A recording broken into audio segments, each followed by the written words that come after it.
Voici un nouvel exercice intitulé quart d'ellipse. Sur un quart d'ellipse d'équation x au carré plus 4y au carré égale 1 de centre A, centre est là, de grand axe 2 cm et de petit axe 1 cm. Je vais expliquer ça ensuite. On place un point N.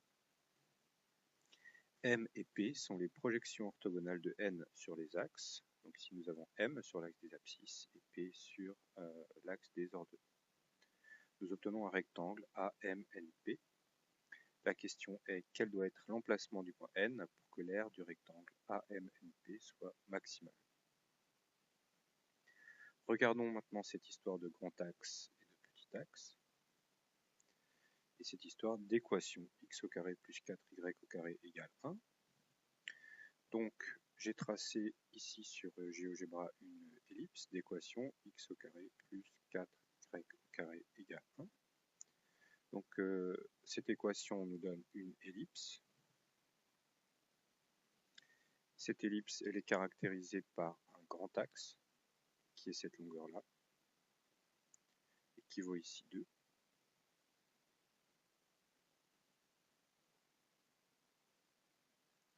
Et un petit axe qui vaut 1.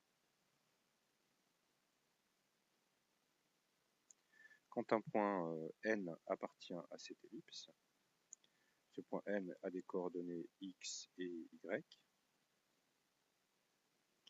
et une condition nécessaire et suffisante pour que N appartienne à l'ellipse, c'est que ces coordonnées, les coordonnées du point N, vérifient l'équation x au carré plus 4y au carré égale 1.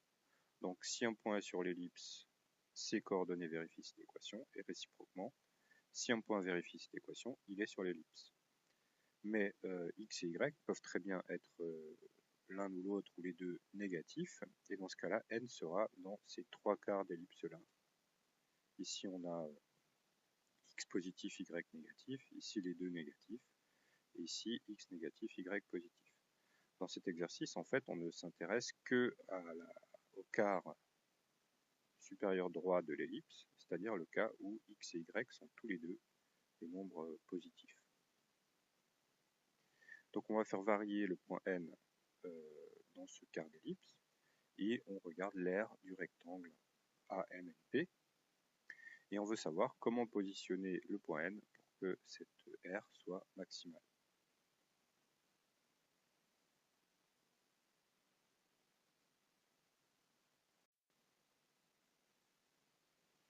Alors on va mettre en équation notre problème.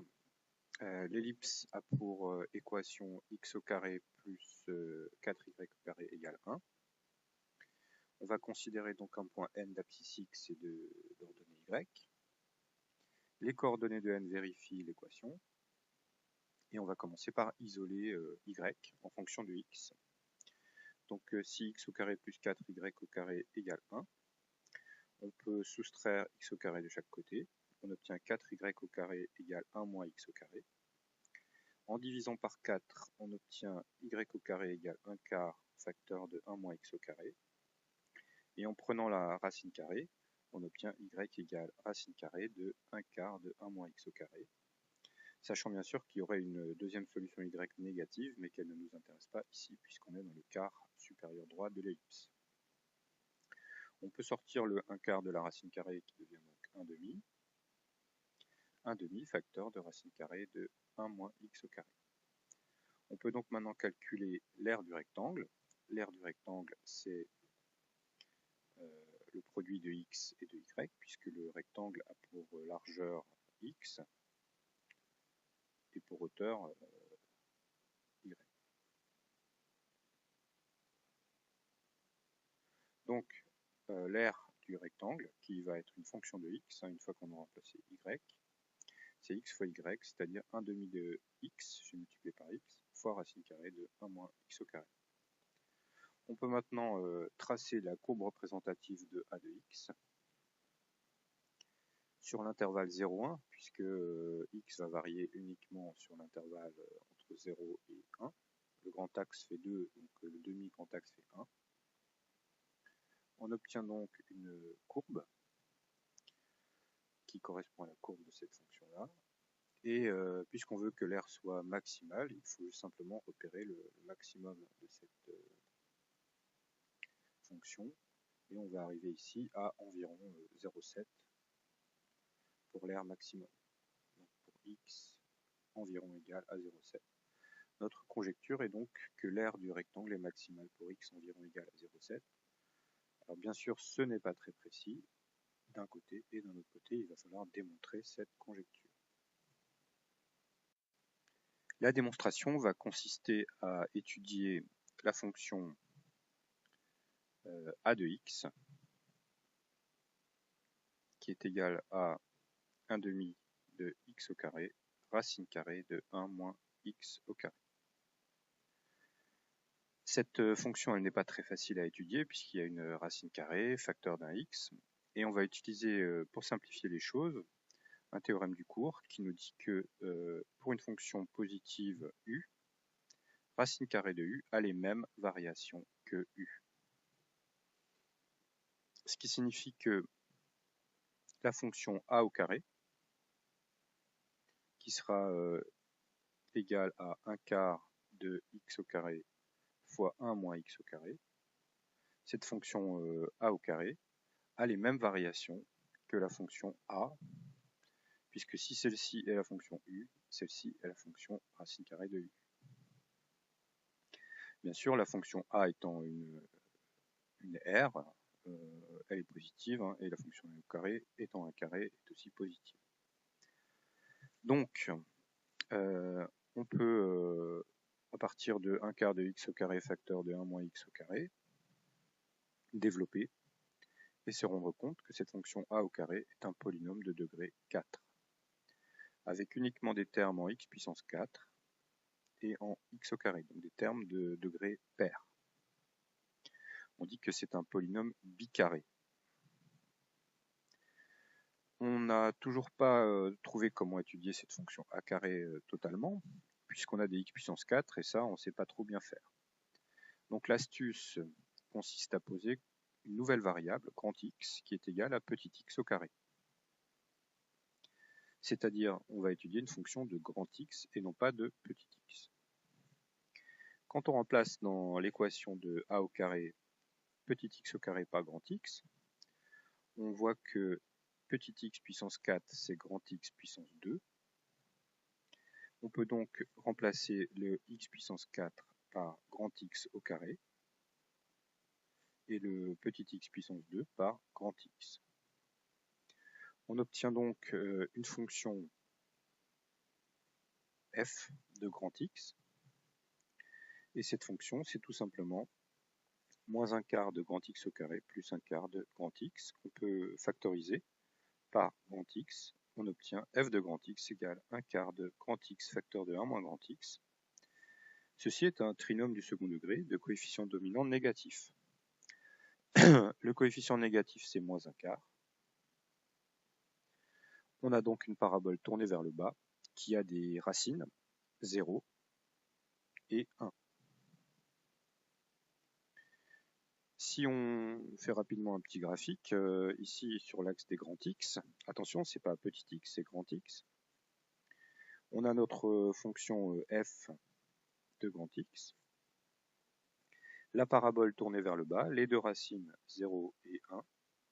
Et on sait que du fait de la symétrie de la parabole, le maximum sera atteint au milieu entre les deux racines 0 et 1, c'est-à-dire pour grand x égale 1 demi. Le maximum de la fonction f est donc atteint pour grand x égale 1 demi. On revient maintenant à notre fonction grand A, et d'abord à grand A au carré. Comme notre fonction f atteint son maximum pour grand x égale 1 demi, ce maximum sera atteint pour grand A au carré, pour x égale la racine carrée de 1 demi. Racine carrée de 1 demi, c'est racine carrée de 1 sur racine carrée de 2. Racine carrée de 1 vaut 1, ce qui nous fait 1 sur racine carrée de 2. Ou alors, en multipliant par racine de 2 en haut et en bas, racine de 2 divisé par 2. Une valeur approchée 0,707. Donc la fonction a au carré atteint son maximum en x égale racine de 2 sur 2. Et donc la fonction a, qui a les mêmes variations que la fonction a carré, a son maximum pour le même x en x égale racine carrée de 2 sur 2. Ou alors 1 sur racine de 2, c'est au choix. On vérifie que ça correspond bien à notre conjecture, hein, puisqu'on avait vu sur le graphique qu'effectivement le maximum de grand A était atteint pour petit x environ égal à 0,7. Et donc, on peut maintenant calculer la valeur de ce maximum, c'est-à-dire la valeur de l'air, en remplaçant racine carrée de 2, 1 sur racine carrée de 2 dans la fonction grand A. On remplace donc x par 1 sur racine carrée de 2. Et on calcule cette valeur, qui va nous donner donc 1 demi fois 1 sur racine carrée de 2, fois racine carrée de 1 moins 1 sur racine carrée de 2 au carré, c'est donc 1 demi. Ce qui nous fait 1 demi fois 1 sur racine de 2 fois racine carrée de 1 demi, ce qui nous fait 1 demi fois 1 sur racine de 2 fois 1 sur racine de 2, c'est-à-dire 1 demi fois 1 demi, c'est-à-dire 1 quart. Le maximum de notre fonction a est donc 1 quart atteint pour x égale 1 sur racine carrée de 2, ou racine carrée de 2 sur 2, ou environ 0,707. Vérifions un petit peu tout ça sur GeoGebra sur notre ellipse. J'ai donc placé le point N, le point M, le point P, le point A. J'ai tracé le rectangle AMNP. J'ai calculé son R, qui vaut ici 0,22 dans cette situation-là. Et je peux donc faire bouger le point N dans le quart supérieur de l'ellipse et regarder les différentes valeurs de l'air. Donc ici, je vois que j'ai une R faible, 0,04, qui grandit, 0,1, 0,11, 0,19. Ici, j'arrive à la valeur 1 quart, 0,25. Et après, à nouveau, l'air commence à diminuer doucement, 0,22, 0,19, jusqu'à devenir très faible, voire nul dans ce cas. Donc le maximum, il est bien atteint ici, 0,25. Et pour x égale 0,7, j'ai bien une valeur de l'air de 0,25 qui est atteint pour x égale 0,7. Donc tout ça confirme bien ce que j'ai trouvé par le calcul.